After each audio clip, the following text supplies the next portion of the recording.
Little Daffydowndilly. Nathaniel Hawthorne. Daffydowndilly was so called because in his nature he resembled a flower, and loved to do only what was beautiful and agreeable, and took no delight in labor of any kind. But, while Daffydowndilly was yet a little boy, his mother sent him away from his pleasant home, and put him under the care of a very strict schoolmaster, who went by the name of Mr. Toil. Those who knew him best affirmed that this Mr. Toil was a very worthy character, and that he had done more good, both to children and grown people, than anybody else in the world. Certainly he had lived long enough to do a great deal of good, for, if all stories be true, he had dwelt upon earth ever since Adam was driven from the Garden of Eden. Nevertheless, Mr. Toil had a severe and ugly countenance, especially for such little boys or big men as were inclined to be idle. His voice, too, was harsh, and all his ways and customs seemed very disagreeable to our friend Daffydowndilly. The whole day long, this terrible old schoolmaster sat at his desk overlooking the scholars, or stalked about the schoolroom with a certain awful birch rod in his hand. Now came a rap over the shoulders of a boy whom Mr. Toil had caught at play, now he punished a whole class who were behindhand with their lessons, and, in short, unless a lad chose to attend quietly and constantly to his book, he had no chance of enjoying a quiet moment in the schoolroom of Mr. Toil. This will never do for me, thought Daffydowndilly. Now, the whole of Daffydowndilly's life had hitherto been passed with his dear mother, who had a much sweeter face than old Mr. Toil, and who had always been very indulgent to her little boy. No wonder, therefore, that poor Daffydowndilly found it a woeful change, to be sent away from the good lady's side, and put under the care of this ugly-visaged schoolmaster, who never gave him any apples or cakes, and seemed to think that little boys were created only to get lessons. "I can't bear it any longer," said Daffydowndilly to himself, when he had been at school about a week.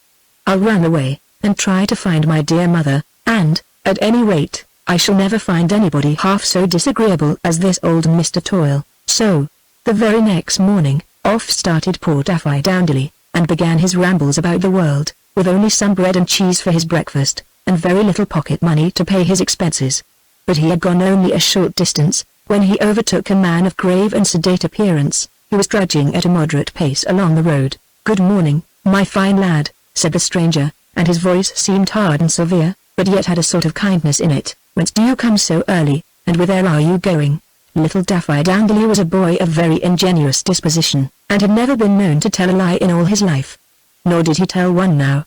He hesitated a moment or two, but finally confessed that he had run away from school, on account of his great dislike to Mr. Toil, and that he was resolved to find some place in the world where he should never see or hear of the old schoolmaster again. "Oh, very well, my little friend," answered the stranger.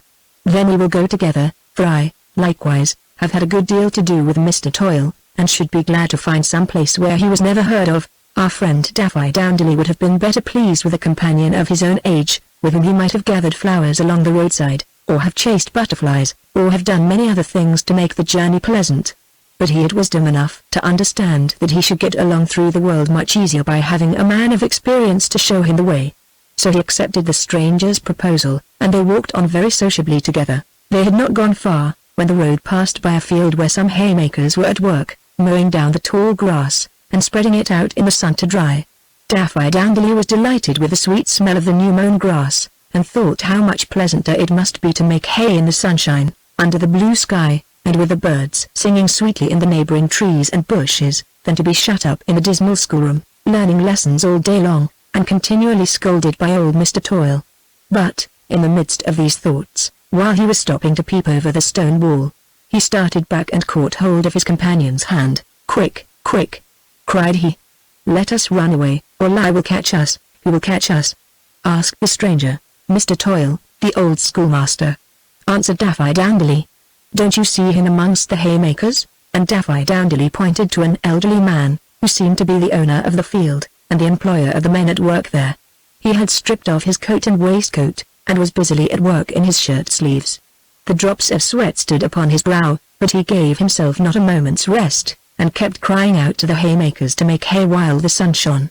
Now, strange to say, the figure and features of this old farmer were precisely the same as those of old Mr. Toil, who, at that very moment, must have been just entering his schoolroom. "Don't be afraid," said the stranger.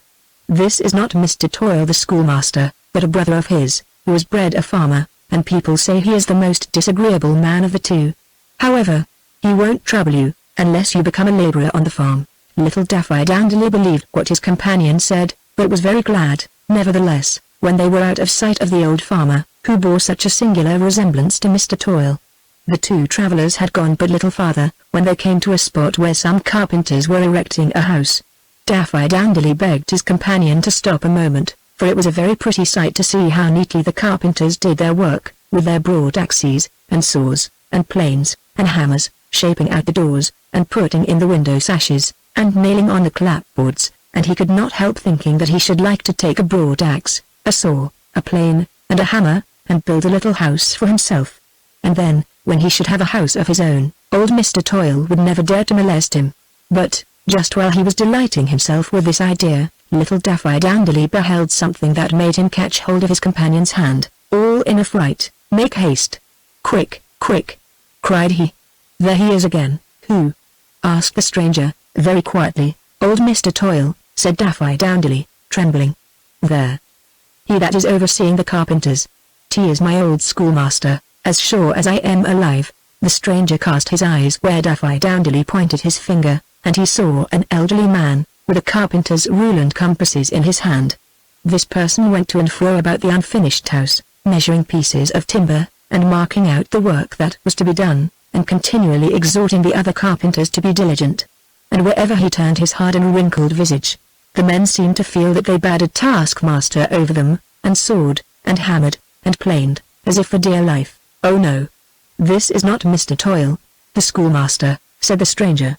"It is another brother of his, who follows the trade of carpenter." "I am very glad to hear it," quoth Daffydowndilly, "but if you please, sir, I should like to get out of his way as soon as possible." Then they went on a little farther, and soon heard the sound of a drum and fife.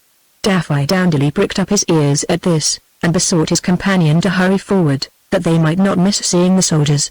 Accordingly, they made what haste they could, and soon met a company of soldiers, gaily dressed, with beautiful feathers in their caps, and bright muskets on their shoulders.